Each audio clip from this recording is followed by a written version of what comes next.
Hey everyone, welcome back to Bros and Shows. I am your host, Josiah, aka Muller67. And with me, as always, I got my buddy. I got my brother Austin. Austin, how you doing today? I'm doing pretty good. How about you? I'm doing pretty good. I can't really complain. I'm just going to pop up our stream onto the side so that I can track messages and everything of that sort. You know what? I had a pretty good day. Spent most of it playing Monster Hunter Rise and watching Hollow Crown because I will say this right off the bat, I had some issues watching it. And it's because of a couple issues, which we'll go into details about. But there are more issues with me and not issues with it, I will admit. Yeah, that's what I did today. I cooked myself mac and cheese and hot dogs because I'm an adult and I can do that. I can have the poor man's rigatoni with cheese and whatnot. I also installed my bidet, finally. So I have a nice little bidet so I can wash my bum and save a lot of money on toilet paper. There you go. Other than that, I bought one of those ice tray maker things that you have. Oh man, I wish you would have told me. Who cares? I bought one. It's pretty good. I've been using it a lot. Yeah, they're pretty good. I also got a little tray to put the ice in there, so that way, like we're able to make a bunch, put it in the tray, throw it in the freezer, not touch it for a long, long time. So, pretty solid, pretty great. We grabbed 2 chairs for the living room as well. Cool. They're club chairs. They're like barrel chairs, if you know what those are. They're club based. So they're not like set in. They're much more like set in. But we did that intentionally. I like them. I like the vibe of them, the feel of them. So now people can actually sit and watch TV. And the other beautiful thing is they are exactly the same size as the chairs in the room as well. So they can perfectly be put next to the table and you sit perfectly with them. So you can get a nice chair if you're sitting there. So if I ever have Commander Night at my night, I'm taking one of those chairs, baby. But yeah, other than that, played Commander, played some Vampire, and that has been my week. Awesome. What about you, man? Well, this week was pretty much prep week at school. The kids do come back tomorrow. Oh, is tomorrow like the start of your school year? Yeah. Yeah. So I have 8 kids that I deal with this year. I also had to do my first instructional training to do CPI. Like I had to do the instruction. I trained. I did an instructional was a class. Which went by pretty quick and they loved it. Everyone said it was really humorous and funny. So yeah, I really enjoyed that. Just been doing a lot of training on that. I've been just focusing on getting my stuff prepared, preparing the room, getting everything ready and set up. Like that has been a long week of that. Can I ask, what do you end up teaching them? Are you like what is your thing plan or whatnot that you have to follow? So we do have a class plan, and it's like we have first graders. I have first graders this year, so we teach them reading, math, science, and social studies. And then we also teach them they get 2 things for recess every day, and then we teach them boundaries and manners and how to express yourself and use your words, stuff like that. Because kids with autism are really, sometimes they can't convey how they feel. Yeah. And that's what my job is, pretty much, to be help them how to convey their feelings. So yeah, that's what I do. Okay. So yeah. I wasn't sure if you had specific class plans that you have to do, or if specific styles or whatnot. Yeah, so it's just pretty much exactly like a regular school. It's exactly like that. It's just a little bit, less people, less kids in a class, and it's more focused one-on-one driving. Individuals. Yeah. Yeah. That's good. I mean, honestly, let's be honest. That's kind of how schools need to be a little more. Because too often you have people get lost in the group of 30 or 40 students, and just that's too much for Yeah. one teacher. Oh yeah, agreed, 100%. So, well, that's good, Austin. I think that's going to be fun to have you back to. I'm sure they miss you. Yeah, I've been playing Cyberpunk all day. Oh, you have been? So, hey, where are you at now? You are probably so much farther in the story than me, but I'm so farther. Or did you stop to start doing side gigs like I did? Well, no, I wanted to make sure that I don't spoil it for you at all. That's why I'm like kind of like hesitant with it. I am dealing with the relic that's in my head right now. Like, I'm dealing with all that. Are you going with Takamura, or are you going with like Judy, or are you going with like who is your ally who you're helping? Taka. Okay. Yeah. Okay. Yeah. Have you done the parade yet or not? Yes, I just did that today. Yeah. So that is where I'm at. I am at. Go meet him for the parade. Okay. I just finished. Because I get sidetracked by infinite gigs. Yeah. Oh yeah, the infinite gig thing. Yeah. No, I've been pretty much any time that Panama asks me to, I don't know, have you met Panama? You mean the girl? Panam. I was called Panama. Yeah, the nomad, yeah. Yeah, so like anytime that she asks me to do favorite. something, I just do it. Yeah, she's good. Yes, my queen. So what's she's funny, the Karlak of the game. Yeah, basically. What's funny, right, is whenever I met her, I was like, oh, she's awesome. Great. And I ended up like flirting with her, but I'm playing a female V. And she's not romanceable with the female. You just can flirt with her. She doesn't romance. She doesn't romance female. And so she doesn't romance men. Either. No, she does. Well, she has I've very tried specific options. And you have to keep doing it. Because she's, unlike a lot of the other romances, apparently, Panam is involved in the story throughout the whole game. So you won't get her option to romance until farther along. Okay. It's kind of like one of those, like, you gotta, like, sit there and, like, be in the friend zone for a while, and then you get in. Yeah, I do think you have to have specific options and like specific things, but I don't know all that stuff. Yeah. I went with. Have you met Rivers yet? Yes. I met Rivers. I went with him for now. I don't know if I like the issue I have is that he's a cop, right? And I hear endlessly about Johnny just being like, "I can't believe you're with an effing cop." And he makes me laugh, but I do like his story of like the family, like working together to help solve all that stuff. So I ended up there. It kind of what happened was it kind of fell in me like what most RPGs are, where the first time I'm playing I don't know there's romance a system in the game, and it's just like, hey, romance system. I'm like, oh, you must be the token romance that I get, and it's like, no, there's other options. And I was like, I didn't know that. Well, now I have this weird cop guy following me everywhere. But no, I've just been doing a bunch of side stuff. Like when you complete all the gigs, you get special weapons. Yeah. And once I found that out, I just haven't stopped. I just I just keep getting more and more things. So it's a fun game. I like Cyberpunk a lot. I definitely understand how people can play it multiple times over and over again. Yeah, there's so much playability for that. Yeah, and the different builds actually truly matter. So, crazy off the top. Alright, Austin. Talk about crazy and off to the top. Let's get into our show for this evening, which is the Hallowed Crown Season 1. A show that aired on BBC back in, I believe it was 2012 is whenever it aired. Yes, it was 2012. And it's a show in the same way that Sherlock was a show. In the same way that this is basically like a movie rendition of the Sherlock. Not Sherlock, Shakespeare. His Henry era saga. No. I forget what, there's a term for it, but I don't remember what the term is called.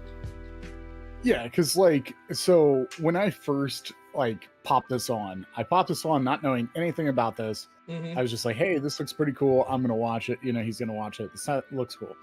Start watching it. And once Patrick Stewart showed up and started talking the way he did, I was like, oh no. And I was like, oh man. I knew exactly. So here's the thing. And then it clicked. It like this light switch clicked in my head. I was like, no, duh, Austin, you saw all of the things to like, you know, I started like being out in the universe and all these numbers flying by.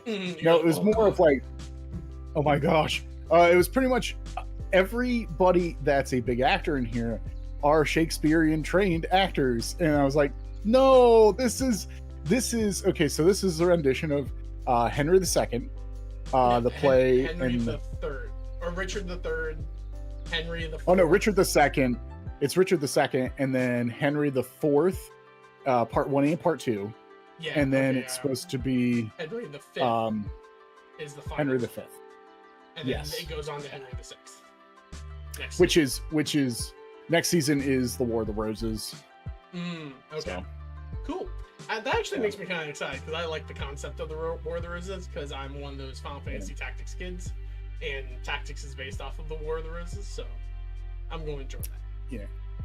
So first off, I knew this was like a Shakespearean kind of setup and like based on them. The issue that I had is that I tried to really understand people a lot of times whenever I watch stuff. Like I want to really get what they're saying. I just have very limited to like no experience with Shakespeare or Shakespearean style. So when they say stuff, if I can read it, I can understand it. If they just say it and I'm not reading it, I get lost very, very quickly. And in the first one, the Richard III or Richard II or whichever one it is, I got lost within the first 30 minutes about what the heck was going on because there was no subtitles for it. And so I proceeded to try and find subtitles for it. Found subtitles, but then the subtitles were off. Like they were off by like 3 or 4 minutes, and that just like frustrated me. And so I ended up what I did.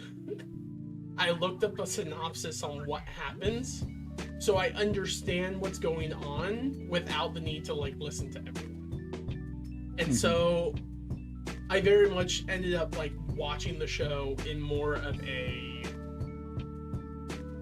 how you want to say it, like absorbing kind of style. Like I wasn't sitting there hanging up on every single word someone says because I'm an idiot, and they would say things that I'm like, that's very flowery language. What does that mean? I don't know. Oh, the vibe that's happening here is that this guy is like lying about being ambushed by like a bunch of different men. And that's exactly what's going on. And so I'm able to watch and enjoy it and get more of the vibes that people put off than actually understanding what they said, which probably isn't the best way to handle it, not the best way to perceive it. But it also allowed me to, one, really enjoy the scenery and like clothing and like the set pieces, right? I really got to enjoy all that stuff. And two, I was super paying attention to every single person that came on screen because I'm like, I know that guy. I know that guy. I know that guy. Don't know him. Look him up. Like, I did that a lot in this series. What was your issue? You said that you had an issue too. I didn't know what you had. So the number one issue is like nothing against Shakespeare. I get it. The thing is I thought this show was going to be a historically accurate show. It is not. It is not, because it is a play. Yeah, and they do bend the truth a lot, which is fine because it's just Shakespeare's play. I'm fine with that. The problem I do have is like watching Shakespeare's plays. Like it I get it. It's like a TV show Shakespeare play. That's great if you love Shakespeare. But to me, it loses me in that aspect because one, trying to figure out what he just said is like lagging. So you're like, okay, I do understand this. I understand where they're going with this. But now I have to like figure out what he said. So I lose a lot of details in the writing. Yeah. So if it wasn't for me knowing what the play was about, I'm pretty sure I would never got like half of the things that were going on. I was like, okay, Why did he stop the joust at the beginning? Like, I was like, why is that a thing? Why is he doing this? This doesn't make sense. Because like, but then I remember that both of them go to King and say, hey, this happens, and then he banished both of them. Like you would never know that. Like, I just feel like as that a wasn't normal even the issue I moviegoer, had with the first part. Is I don't actually remember if it's said in this, but like the reason why he like stops the joust and banishes them instead is because what they were fighting over was actually the King's fault. Yeah. And he was like, they were like accusing each other, and they're like, well, I guess it comes down to a joust. And then he waits until the last second to call them off, and then just banishes them because he doesn't want them to die over like his choice or whatever.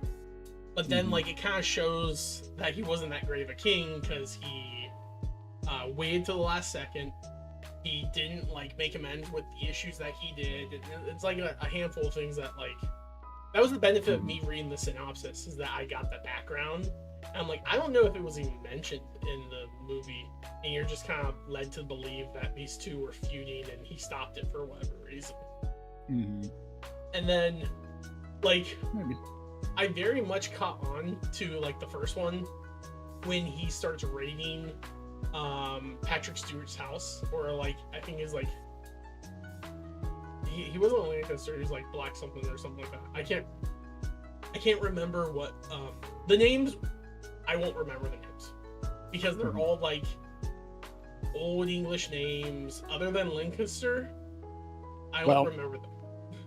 So here's the funny part.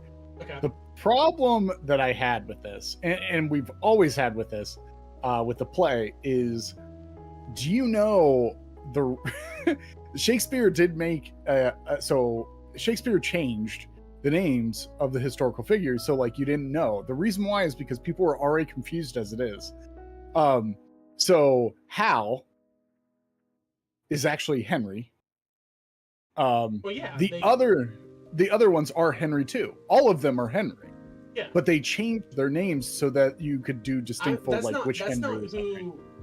If I understand correctly, like, because whenever I read the synopsis and like the background or whatnot, that's not who he changes the names of. Because I think the reason why they're called Hal is because that's like a nickname for Henry before he's crowned. Because like his dad even calls him Henry.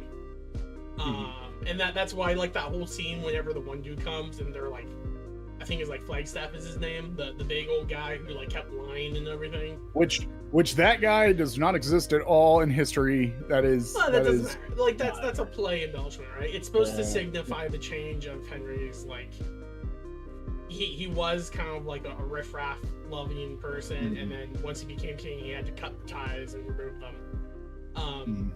But like that's why he's like the King Henry. He's like, who you speak for? And he's just like, Henry which one? Henry the fourth, of course. It's like, nah, it's Henry the Fifth who lives on the throne now. Like that's like the whole point of it. Yeah. But yeah, I just to my understanding, the name changes came because he was getting backlash and attacks almost from the actual named individuals from the play because they were still alive. And so like people were like, yo, you have to change the names. You can't be going around saying these things about these individuals because you make us look bad. And so those were the name changes. I could be wrong about that. That was my understanding from what I read. But that wasn't even an issue. Like I had no issue really following the names. I was confused at one point if the characters from the first one transferred to the second one. Because to my understanding, they did, but they just had different actors. Yes. Which is fine. I just wasn't sure until a little while later. Because the one thing I will point out, and I don't know if they have different directors, the first one felt a lot more like I'm watching a Shakespearean play from the 80s. And then the third and fourth and fifth, the second, third, and fourth episode felt much more like I was watching like a war show or like a medieval show from the early 2000s or late 2000s. Mm-hmm.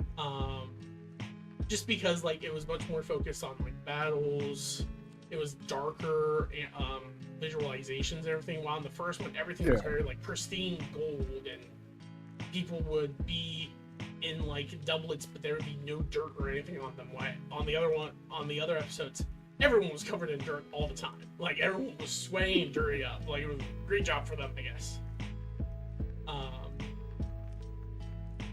Plus, I will also say the king from the first one, I think it was Richard II. Yes. Really annoyed the crap. Well, and they did pick one of the most annoying like people to play him. That is Ben Wishar. I forget his last name, how do you pronounce it, but he's played in like, so he plays in the movie Paddington. Oh really? Yeah, he's I think he's Paddington himself. I don't remember. But it is Paddington the bear. Yep, I'm right. Okay. So Paddington, and I don't know, he has the most annoying voice ever. So when I heard him, I was like, is that the guy that does the voice for Paddington? And then I looked up and was like, yep, of course it is. He's British. That makes sense. He's British. He does the voice of Paddington. Wow, awesome. Dang. But he did. This isn't his first time, I think, doing the role though. I think he did like he did 2 more roles that were like medieval-ish England type deals. Well, I'm trying to think what it was. Common, like, especially when it came to like Shakespearean actors and stuff like that. That they like the setup of it, you know, so they do it a lot. Because I know, like, for instance, later on we get like a bunch of people from Game of Thrones in this show. We also get the one dude who is also in Game of Thrones, Walter Frey, but we got also him from Harry Potter. Like, he's in the play, and it's like, yep, he's playing this type of Shakespearean actor, so this kind of fits. Well, that I did like, you know, and the thing is they did have a stellar cast. I will say that Jeremy Irons is great.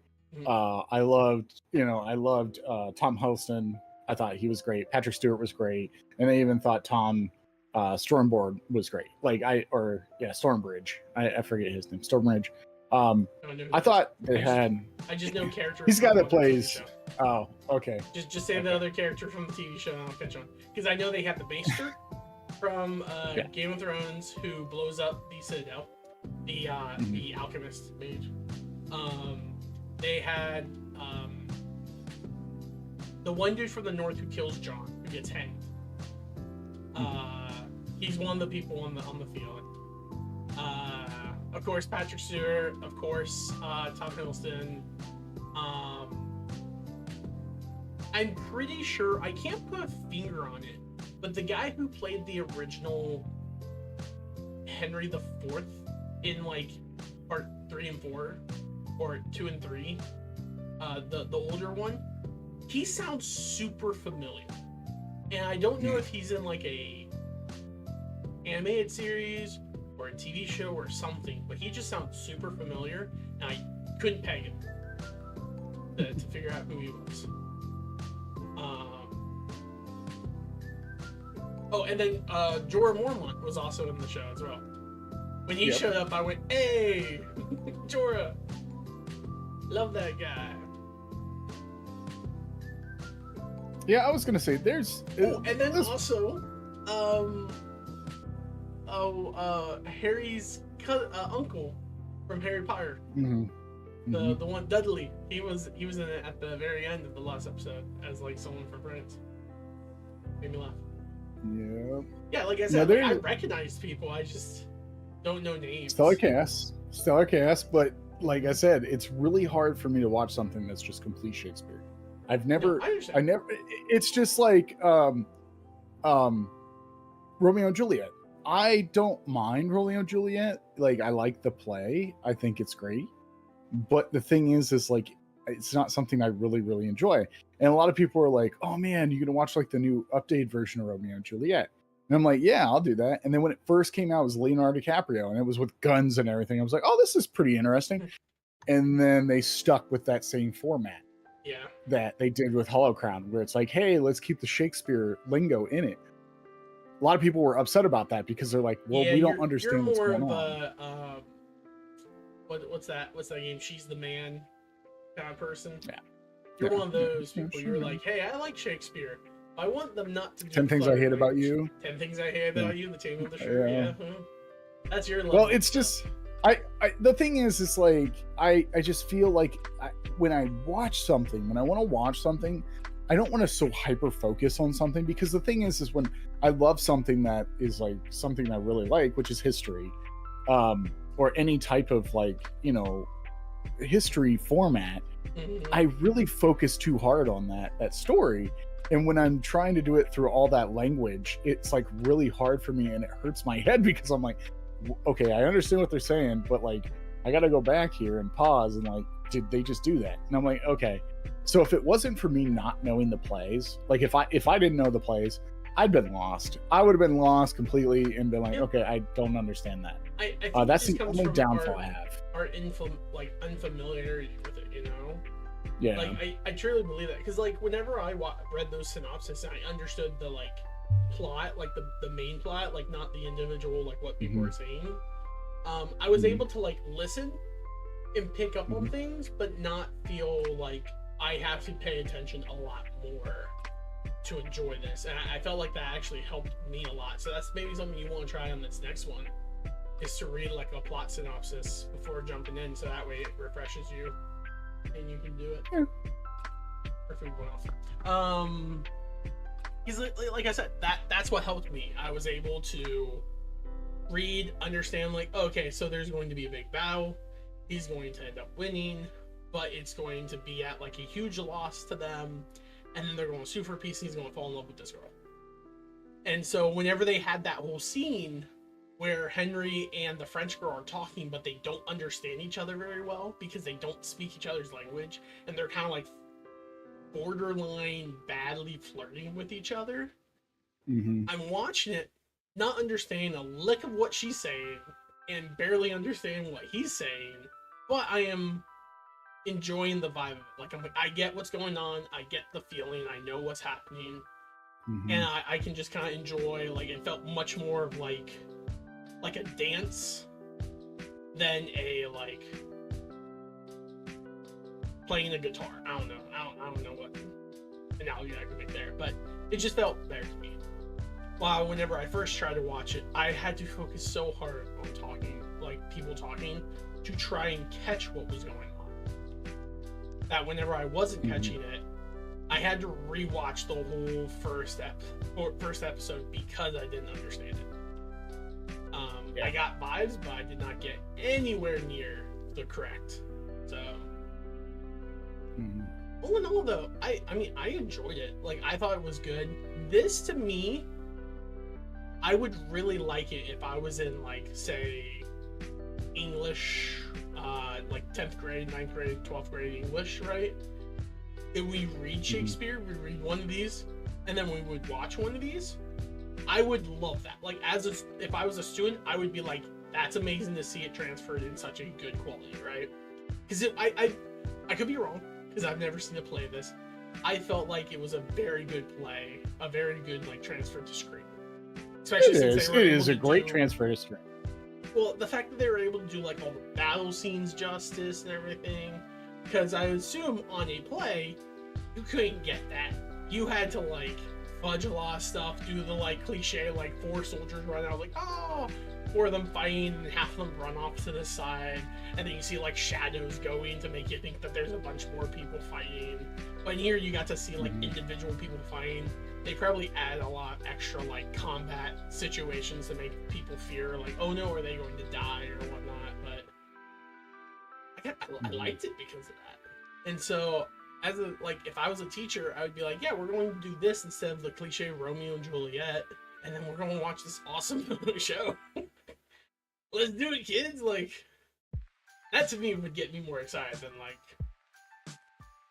I don't know. I guess I'm also just, you know, just a guy who doesn't actually know Shakespeare all that much. Yeah. Yeah, probably. Yeah, probably. So, Now, and I totally get it. It's just the thing is like it wasn't something that I was like, wow, this is gonna be great. It got to a point where it like lagged me out, like where I was just like, I can't do this. I have to go somewhere else, and I have to like go do something else. So I like had to watch something else, which I ended up watching like a really good show.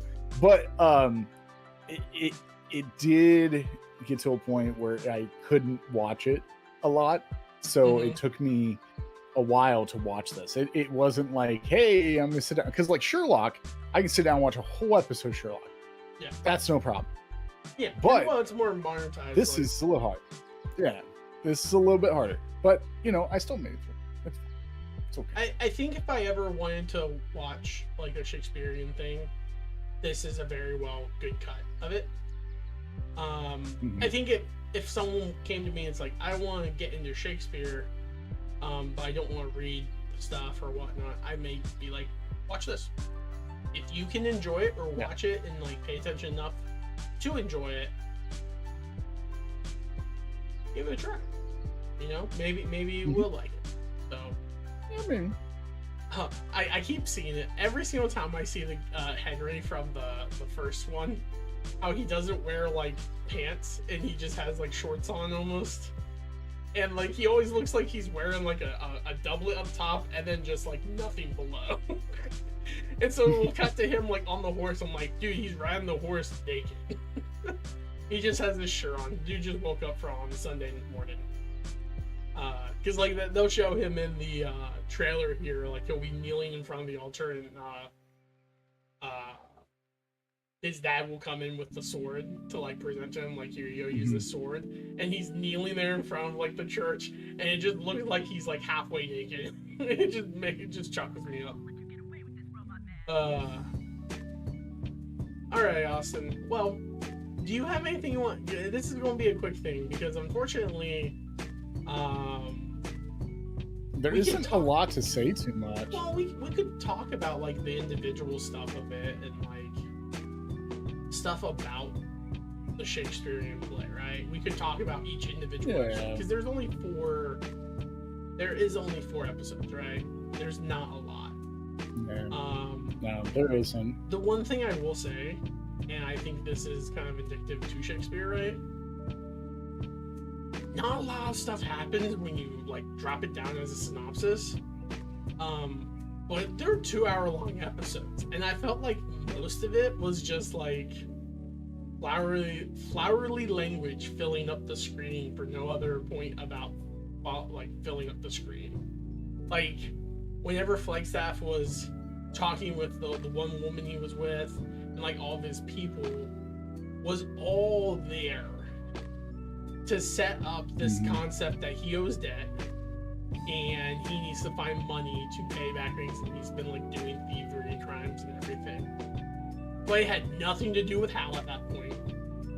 Hal was just off being like knightly, trying to like become a better king subject and things like that. And so it just, I don't know, it like we could sit there and be like, yeah, individually like break down the scenes, but it's like ultimately it's just a transfer over to explain that the dude's still kind of like a bad person and he's still there. Well, in any Shakespeare play, most people that I watch or they talk about Shakespeare is like Shakespeare has this 2 mentalities. Like if it's a tragedy story, then something happens at the beginning that's great, and then it ends in like tragedy, and then or there's a conflict and it ends in tragedy, or the comedies are like, hey, this is terrible, and it leads into like, hey, everything's great. So it's very Shakespearean because it's Shakespeare. But I'm with you. I just feel like it's not like we were going into the show thinking that like I didn't know if you knew all of the plays or like what they were really about in a way. I've never really. The only Shakespeare stuff I know of was the stuff presented to me in high school. So like Romeo and Juliet, Taming of the Shrew, 10 Things I Hate About You, technically, which is Taming of the Shrew. Things like Midsummer Dream or something like that, which we were supposed to read in high school. I remember I didn't read it, and I just read synopsis and just like lied through class because I did not care for it. So I'm enjoying it. I also like the actors. Each time a new actor shows up that I recognize, I get a little excited. I'm like, ooh, I know you. There's a point where one of the French characters came up, and I was like, is that Lestat from Interview with the Vampire? It wasn't, but he gave me that vibe. I'm like, do I just have this weird like prejudice towards like certain like French blonde dudes who I think they're all Lestat at this point? Like, that's kind of messed up, if I'm being honest. I should learn about myself. All right, Austin. I think that basically covers it for Bros and Shows at this point. Sweet, short and sweet, man. That's what we do sometimes. So what? So what's really funny is after watching the show for like an hour, it brought me back to a show that I haven't watched in a long time because it got canceled. But I remember a show that I'm gonna make you watch now because it was like, oh my gosh, I don't know if he's ever watched this, but it cracks me up because there was something that happens on like season 1 of Hollow Crown that made me think of this show that I've watched before. So we're gonna have to do that show right after this because then it'd be a lot more funny. But it is a medieval show, so it's called Galliant. Okay. I don't know if you ever Galviant. It's a musical. It's a musical medieval show, and it only went for 2 seasons on like ABC. But I remember watching it, the 2 seasons, because it was like on during. It was around the time when like New Girl was like huge. I remember like it being on, and like at that time, like TV shows, we were just still getting like the streaming thing.